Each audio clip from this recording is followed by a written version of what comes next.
So I noticed everyone's been talking about Epstein tonight, and I want to kind of differ from the crowd a little bit in saying that I watched Ben Shapiro yesterday, and now, before you boo me, I thought he made a really solid point. He's like, it happened a long time ago. Who cares? And by the way, we should trust the government and whatever the bureaucrats tell us. And by the way, it's wrong to ask a lot of unauthorized questions. So I just want to go on the record to say I think that's absurd. And it's exactly the kind of thinking that I personally voted against in the last election. In the last election, I spent a lot of the month of October campaigning with and for the president. I voted for the president. I never vote for anybody generally. I know they're always telling you must vote or you can't have an opinion. Oh, shut up. I don't like to vote, but I did vote this time. And I don't like to vote because I don't believe in any of them. And this time I really felt like I know Trump well. I love Trump personally. And what we were looking at was just so awful and totalitarian and stupid. And it wasn't even the arguments that I disagreed with from the Kamala Harris. It's weird to even say her name now. Who was that exactly? It was like a bad dream. But it wasn't even so much the arguments I disagreed with, though I definitely disagreed with the arguments. It was the style of argument that drove me completely bonkers, summarized most crisply by "shut up, racist." Whatever you said, it was "shut up, racist." And it's like, but wait, first of all, I'm not a racist, but that's not even the point. The point is, I just told you what I think. I just asked you an entirely legitimate question, mostly, what the hell are you doing? And rather than answer it, you didn't pay me the respect that you would a human being. You treated me like a slave or an animal by telling me to stop barking. Shut up, racist. And I won't put up with that because I'm not a slave or an animal. I'm an American citizen, an adult man who pays his taxes. So, I ask people questions for a living, and very often I get answers that I don't care for, that I disagree with, that I think are stupid. But at least they're answers. At least the person responding is treating me like a human being with a soul created in the image of the Creator. He's paying me the respect that every human being is due. When you ask a direct question to someone in charge, you are due. That person is morally bound to give you an answer. He's not bound to agree with you, but he's bound to stop and answer your question. And the left never did that. They would dismiss you out of hand. You are not worth listening to. Be quiet. And that's, of course, where the impulse to censorship comes from. It comes from the belief that you don't deserve to speak because you're not fully human. They own you. And that's what I voted against above all. I voted against a million different things that I hated about the last administration. Their insane desire to start pointless wars around the world. Their total unwillingness to protect this country domestically, to protect the people who live here, to protect the territorial integrity of the country, bringing in tens of millions of people illegally, giving them free stuff the second they get here, making a mockery of citizenship. I hated all of that. I hated all of that. But the thing I hated most was their total unwillingness to answer any question about why they were doing what they were doing, because it was just too insulting. And every single time I would just feel like raising the middle finger and screaming obscenities, which is not an adult response, I'll concede, but that's how I felt.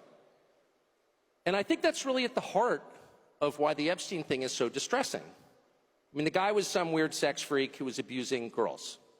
We knew that. But the fact that the US government, the one that I voted for, refused to take my question seriously and instead said, "Case closed, shut up, conspiracy theorist," was too much for me. And I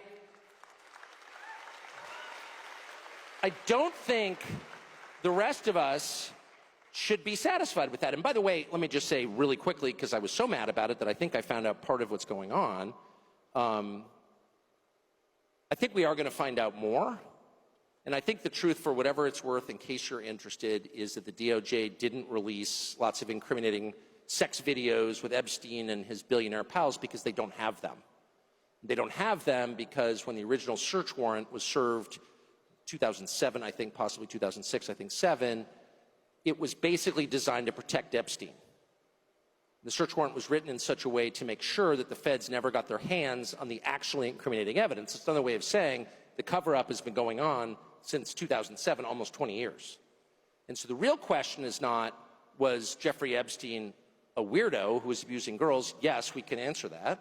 The real question is, why was he doing this, on whose behalf, and where did the money come from? And those are the questions that need to be answered. And I think it's entirely fair to ask them. And it's not adequate to say anyone who asked them is somehow desecrating the memory of little girls who died in Texas. I'm not going to put up with that answer. I don't care who gives that answer. That is not acceptable. And I think the real answer is Jeffrey Epstein was working on behalf of intel services, probably not American. And we have every right to ask, on whose behalf was he working? How does a guy go from being a math teacher at the Dalton School in the late 70s with no college degree to having multiple airplanes, a private island, and the largest residential house in Manhattan? Where did all the money come from? And no one has ever gotten to the bottom of that because no one has ever tried. And moreover, it's extremely obvious to anyone who watches that this guy had direct connections to a foreign government. Now, no one's allowed to say that that foreign government is Israel because we have been somehow cowed into thinking that that's naughty. There is nothing wrong with saying that. There is nothing hateful about saying that. There's nothing anti-Semitic about saying that. There's nothing even anti-Israel about saying that. I've spent my entire life pretty much in Washington, where I knew and loved a number of people, including one very close person, who worked at CIA. That has never prohibited me from saying, I think the CIA has done some horrible things, murdered a bunch of people, participated in the murder of a sitting U.S. president. It's got a whole trail of crimes. That doesn't make me a disloyal American. It doesn't make me anti-American in any sense. I was born here. My family's been here for hundreds of years. I love this country. That's why I live here. So criticizing the behavior of a government agency does not make you a hater. It makes you a free person. It makes you a citizen. You're allowed to do that because you're not a slave. You're a citizen. And you have a right to expect that your government will not act against your interests, and you have a right to demand that foreign governments not be allowed to act against your interests. That's not creepy. It shouldn't be forbidden. And yet all of us have trained ourselves to believe that you can't say that somehow, that that's like too naughty and forbidden. And the effect of making that off limits has been to create a lot of resentment, and I'll say it, hate online, where people feel like they can't just say, like, what the hell is this? You have the former Israeli prime minister living in your house. You have had all this contact with the foreign government. Were you working on behalf of Mossad? Were you running a blackmail operation on behalf of a foreign government? By the way, every single person in Washington, D.C. thinks that. I've never met anyone who doesn't think that. I don't know any of them that hate Israel, but no one feels they can say that. Why? And I think the longer that we play along with it, the more subterranean and creepy and hateful the conversation actually becomes. So I think it's better just to say it right out loud. Did this happen? And of course, that question has been asked to the government of Israel, and their answer is, we're not going to tell you. And I think our answer should be, no. As long as we're sending you money, if you were committing crimes on our soil, we have an absolute right to know, did you do this or not? And yet everybody has been so brainwashed into thinking that's somehow an expression of hate or bigotry, when it's not. It's a baseline question that every U.S. citizen has a right to an answer on. What the hell was this?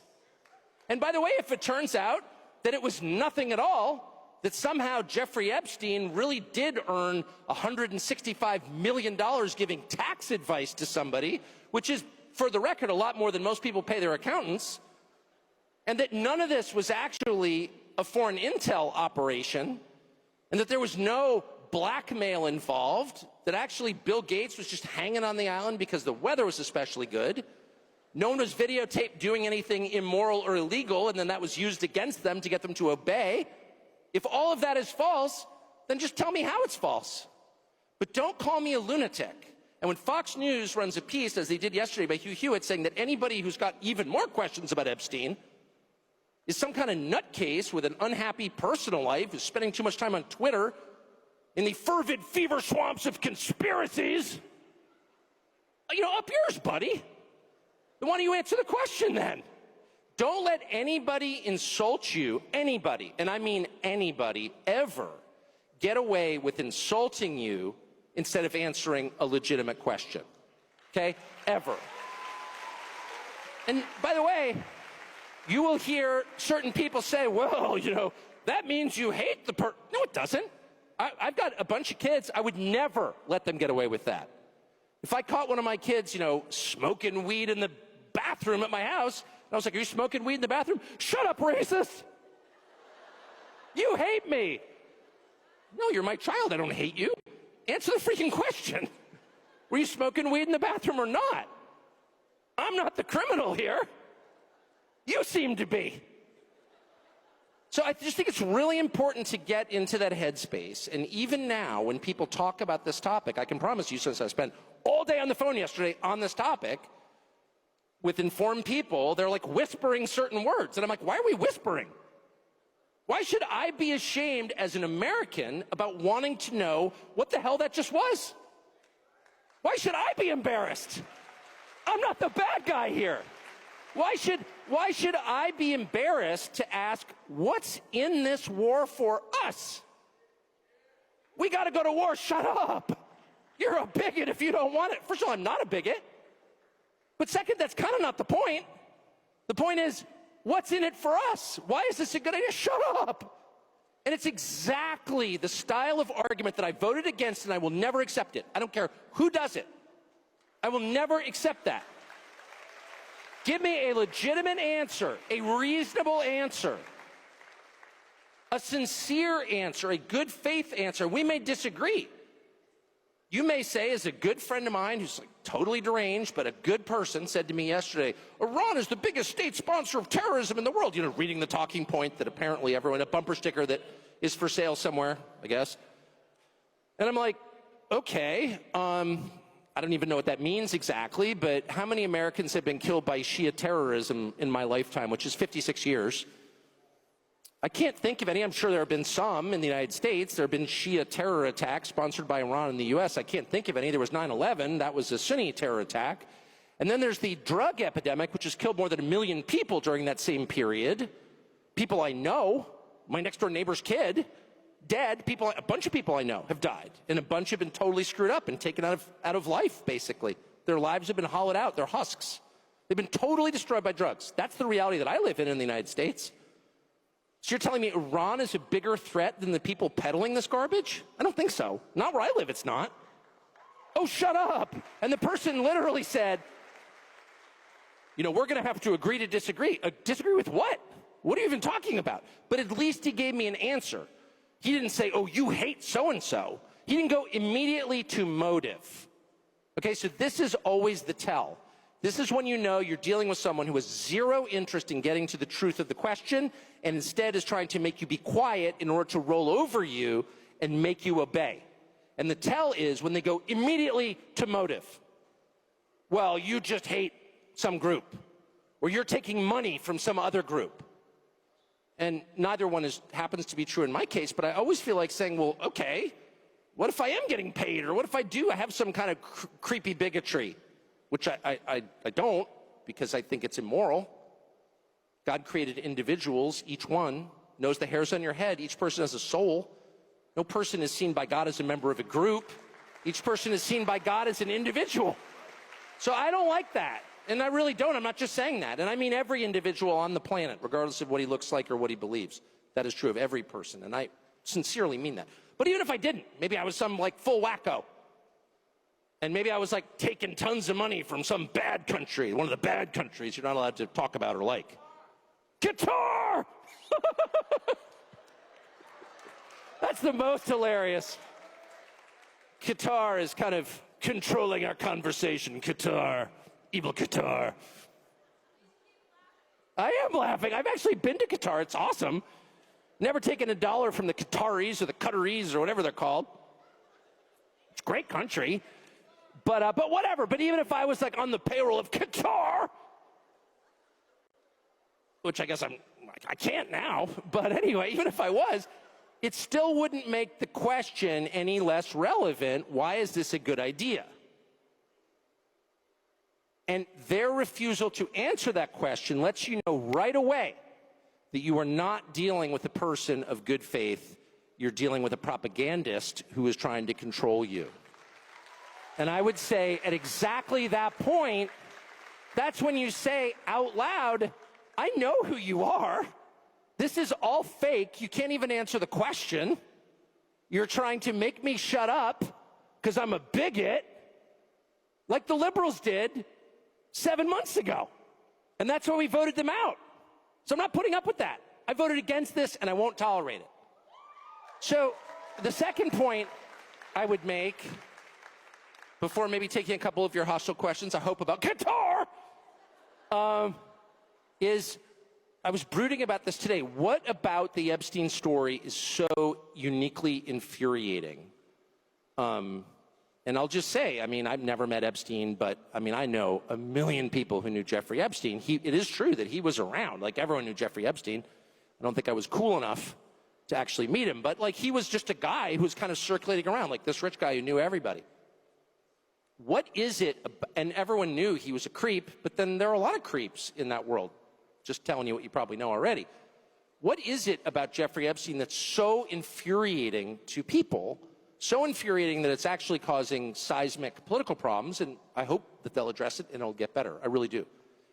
But what is it? I'll tell you what it is. It's the frustration of normal people watching a certain class of people get away with everything every single time. That's what it is. And that drives me absolutely bonkers. By the way, it's one of the things that bothers me about immigration. You know, as someone who got arrested in Syracuse, New York as a kid because I had an expired driver's license and brought to a cell, I'm watching people come, that actually happened. I have done time. It does change a man. Yes, I joined a gang.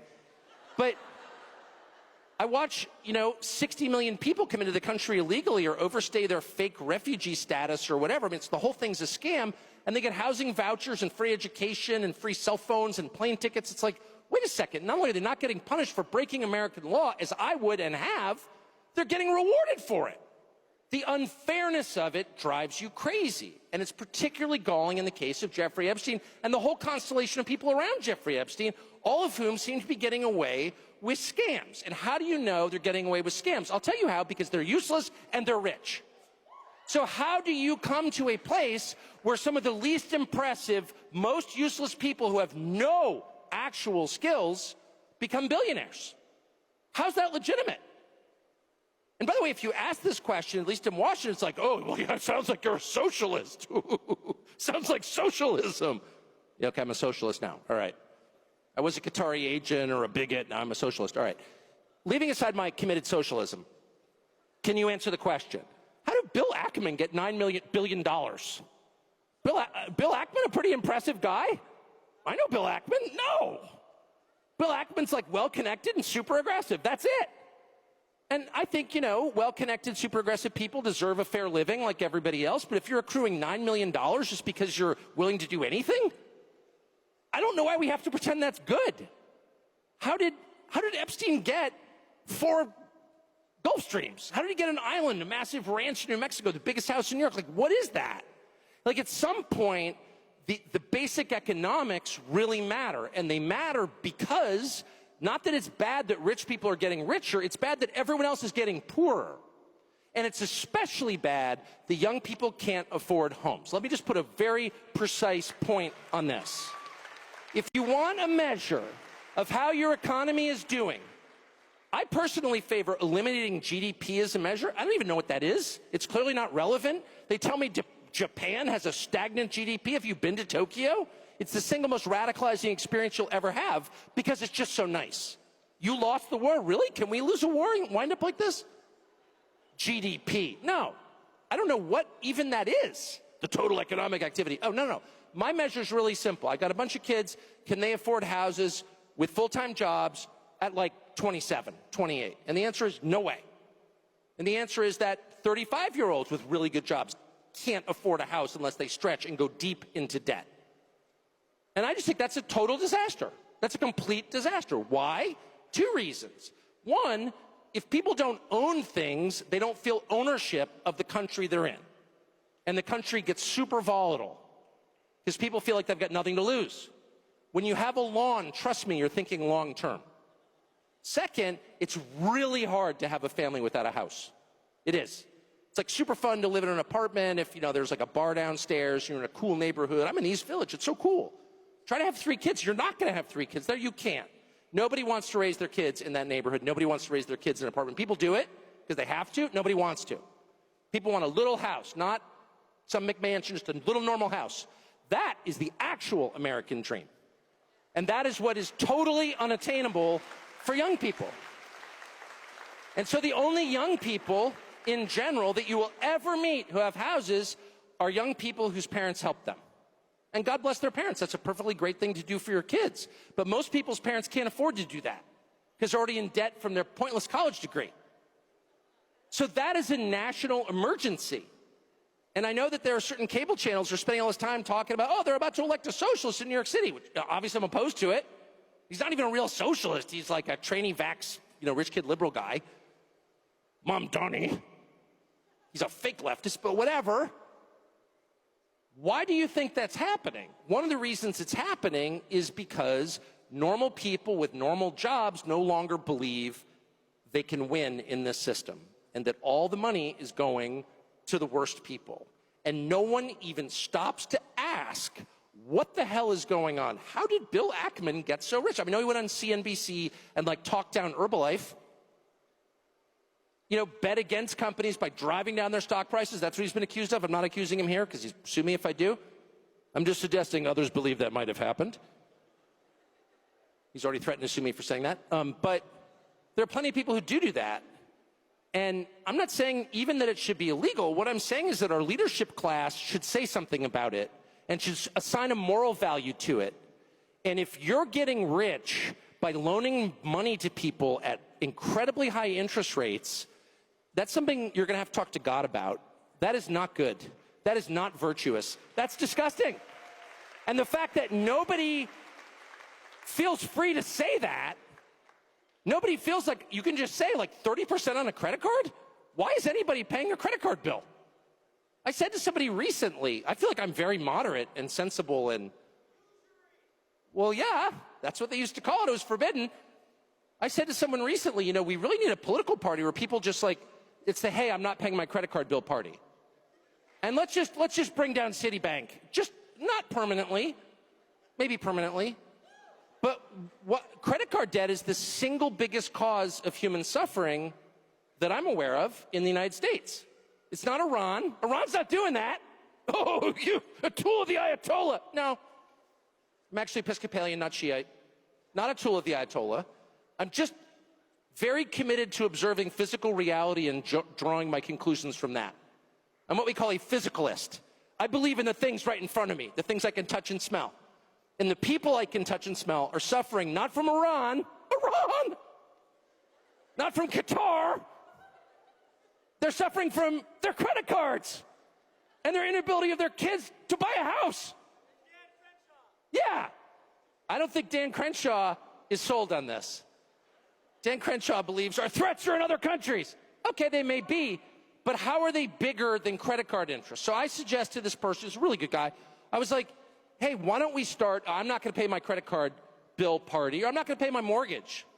Because they always say, if the very rich, if you borrow enough from a bank, you're kind of in charge of the bank because they need you to pay them back, so they're totally happy to negotiate terms with you. But if you borrow a little bit from the bank, they'll just take your house away. So what if people got together and just decided, wait a second, 30% interest is a lot, especially since they're pushing credit cards on kids like crack. And I know that conservatives are always like, well, it's your fault if you don't pay back the credit card. Yeah, okay, it's my fault, but maybe it's a little bit their fault too. They're pushing this crap on kids. So I say to this guy, maybe just people get together, not like everybody, but just a couple million people are not going to pay our credit cards, and just bring the bank to its knees, and the CEO weeps on television, they readjust it down a little bit. And he goes, oh, no, that's radical. That's too radical. And I'm like, I don't think I'm very radical. I think I'm very moderate, super moderate. I hate change. My parents got divorced. I hate change. I like things to be exactly the same every day. I'm not radical.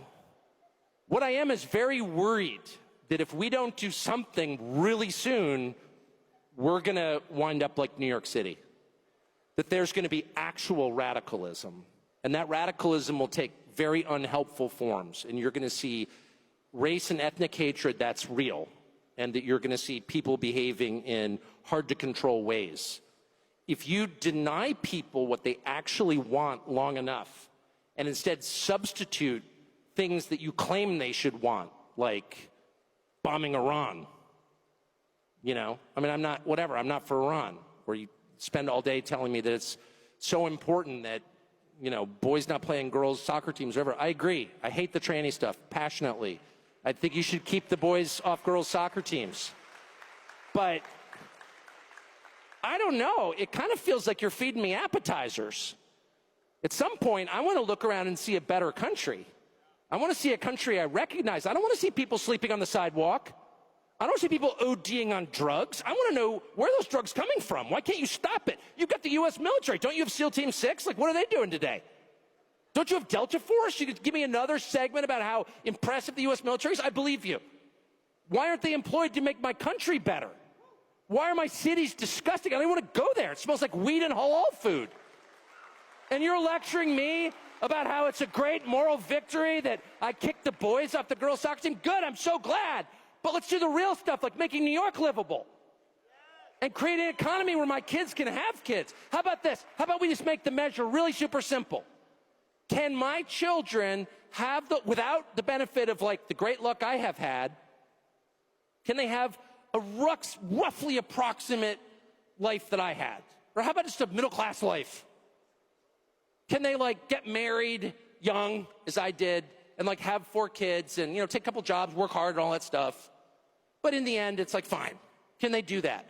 Or is that like so remote a possibility that you need to tell me that Iran is the real threat, take my mind off the fact that you stole all the money and screwed up my country beyond recognition? So I guess what I would say before I have an actual aneurysm is, unless we say to the people in charge, we are going to determine what's important, you need to listen to us, your voters, about what we actually care about. I'll take a lecture for about 10 minutes. I can do that. I went to school. You know, I'm used to sitting there and being like, oh, yeah, okay, the Axis powers, that's so important. Thank you for telling me. I can take a lecture for about 10 minutes, and they're like telling me Iran is the greatest sponsor of terrorism. Okay, that's great. I hate Iran. Got it. But at some point, I want to pipe up and say, yeah, but what are you going to do about Union Station in Washington, D.C., which is filled with passed-out drug addicts with spreading urine stains? Like, it wasn't that way. I was here. How did that happen, and why aren't you fixing it? And by the way, if you don't fix it or even acknowledge it, dude, bad things could happen. Like, wake up. Time is to wake up out of your freaking fantasy world where you think telling the rest of us to shut up is enough. If you keep doing that, you know, this could go in dark directions. So I think it's so important for every person to look around and make your own decisions about what's important. What's important to you? What around you in your life? What do you see in your family, among your friends, in the town that you live in that's going wrong? Those are the biggest problems. Not what some shill on television is telling you your biggest problems are. He can shut up, but he won't. But look around. What's the biggest problem in your life? And if you're burdened by a car loan or some credit card payment you can never actually make, if you can't afford to make the full payment on your credit card 2 months in a row, that's a crisis, okay? That's a crisis. If you're in the hole to DraftKings to a point where you can't pay, no, I'm serious. These are huge problems, and most of them are money-related. And if they're not solved, you're not getting married, and you're not having children, and you're not going to have a happy, fulfilling life, period. And they tell you, oh, it's all about values. Yeah, okay, values. You can't afford a house? I don't care what your values are like. You're not having 4 kids in an apartment. So you need to be heard on that. And anyone who tells you, oh, shut up, racist, hoist the middle finger and tell them, keep talking to me that way, pal, and we'll punish you. Anyway, sorry, excuse me. Do we have any hostile questions about Qatar? Yes. Well, that's so nice. Tell your mom I love her. Okay, your mom does too. Any questions? Yes, sir. What do I think about amnesty for farm workers? I think it's the most grotesque thing I've ever heard. Are you joking? Amnesty for farm workers? We have like 60 million illegal aliens in the country. The country bears no resemblance to the country I grew up in, and it's not better, it's worse. Yell at Tucker. So I'm not going to sit for another lecture from anybody telling me we need to import more people to write code or pick grapes or any other task. Period. It hasn't worked. The country hasn't gotten richer. It hasn't become more unified. Those words should burn on the tongue of anyone who utters them. How dare you talk like that? Amnesty. How about deportation? What about that? I mean, look, and let me just say, people say all kinds of things. It doesn't mean it's happening, but I think it's worth being a little paranoid about it. I mean, I think everyone in this room is paranoid. It's important to make sure even the people you love are true to their word. Doesn't mean you hate them. Again, I don't take my kids I love my kids more than anything. I don't automatically believe everything they tell me because I'm not a moron. Because I understand that people don't always say the truth. So, but anyway, yeah, any kind of amnesty is not only a bad idea, it's like outrageous. Anyway, sorry, I've been told to take the mics. I'm sorry, I know you guys have good provocative questions about Qatar, but I've been asked to talk to this guy. How you doing tonight, sir? I'm spun up, baby. First off, I'd like to thank you for coming to this event. I'm 20 years old. I've been watching you for the past 12 years of my whole life. Every single night, I've always listened to you, so thank you for coming. We love to listen to your opinions, listen to you preach basically to everyone. My question is, in your opinion, we have individuals in this country that are full citizens that are also full citizens of other countries. In your opinion, how can somebody pledge allegiance to two countries at the same time, and is that something that we should be allowing? I mean, I think your question says it all. Obviously, that's absurd. I quote the New Testament, but I also refer to common sense when I say that no man can serve two masters. It's not possible. I only have one wife for that reason. You say to your wife, I'm going to take another wife, but I'm going to love you just as much. Nothing's going to change. My wife's going to look at me like, no, it's one wife. Because you can only really pledge your loyalty to one person or one country. That's just a fact. And there's also a sense, and this is relevant to me, and I know you're speaking about Israel, but it's not just Israel, to be honest. I think it's a huge problem. I think anybody, by the way, who serves in a foreign military should lose his citizenship immediately. There are a lot of Americans who've served in the IDF. They should lose their citizenship. There's a lot of Americans who've served in Ukraine, and they should lose their citizenship. You can't fight for another country and remain an American, period. Obviously. I mean, it's like not even, it's so funny how all of us have been cowed into being like, oh, that's hate speech. No, it's not. You don't hear hate in my voice because there isn't any. It's just an obvious recognition of the truth. But there's a more insidious thing, and I say it's not just Israel. I'm not just trying to, like, give myself cover. I'm being honest. There are a ton of countries that offer citizenship, actually, some of which I love. I have been offered citizenship in a couple different countries that I really like, and I thought about it. And then I thought, no, there's something about being lashed to the mast. Like, everyone can see that America's in trouble, the demographic trends are really bad, and the country's decaying, its cities are falling apart. So you're like, oh, wow, you know, maybe I should flee. And then I'm like, my ancestors are from here. My parents are buried right across from my kitchen. I'm staying here. And the second you make that decision in your head, like, I don't care what happens to America, I will be here. It totally changes your attitude. You're like, I don't even care. It's my country.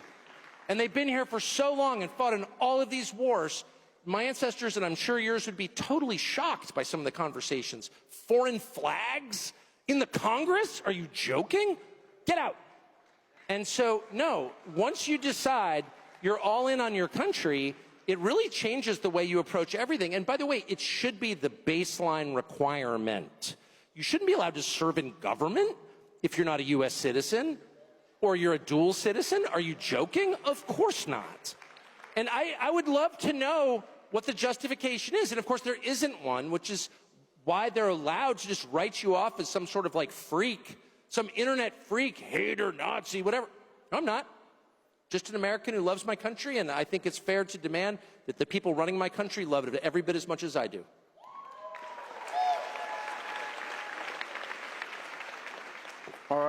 Alrighty, Tucker. Thank you for being here today.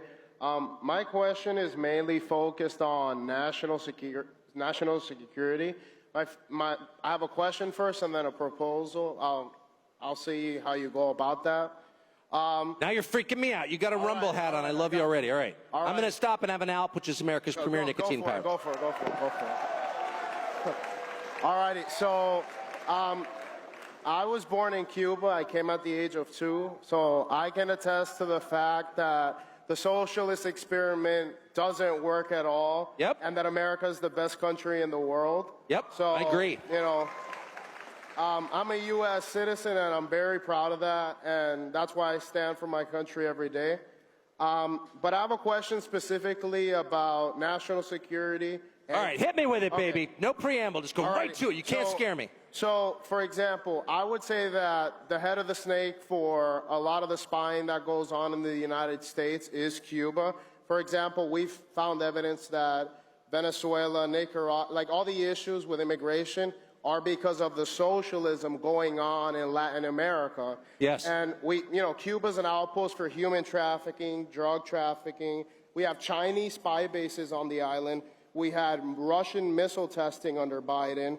And then on top of that, Cuba doesn't even recognize Gitmo as American territory. So my question for you is, what should the United States stance be on Cuba and the liberation thereof?